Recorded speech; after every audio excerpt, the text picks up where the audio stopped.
Fear of failing.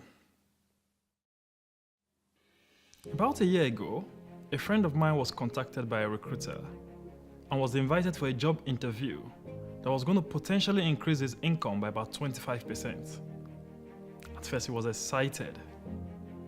And a few days to the interview, he was sent the names of his interviewers. He then realized that one of the interviewers was a previous manager he did work with in the past, and they didn't get along too well.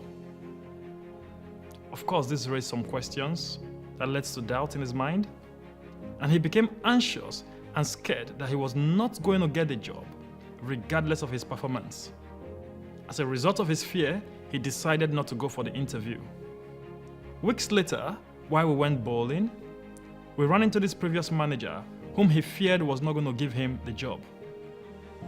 Whilst chatting, he then said, "I recommended you for a job that our recruitment team contacted you for, and I shortlisted you as I believe you were the ideal candidate for the role, but you never turned up for the interview."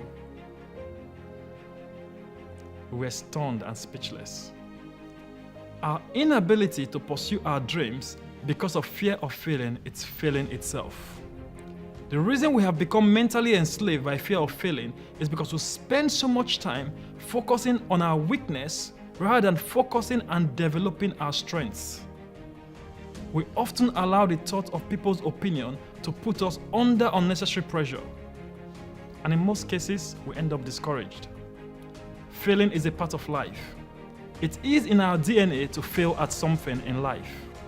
If Thomas Edison gave up after his 1,000th unsuccessful attempt on the invention of the light bulb, we may not be where we are today.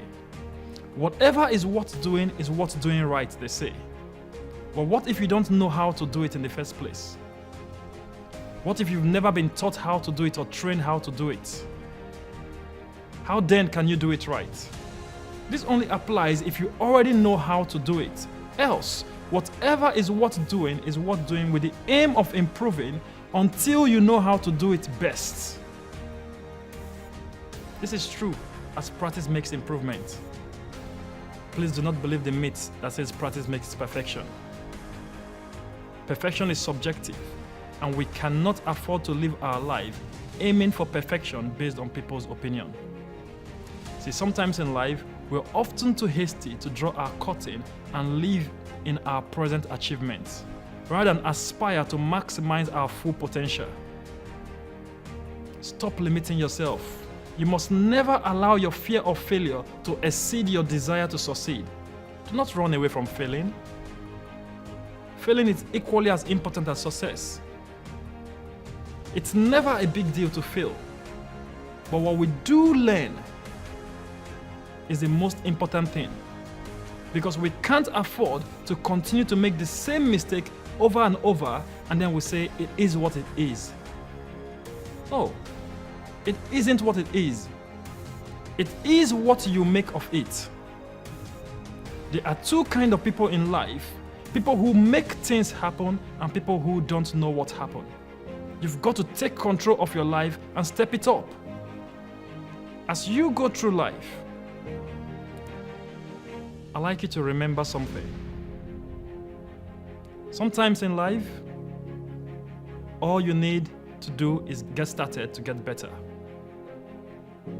And sometimes all you need is the courage to turn up and the rest to fall in place for you.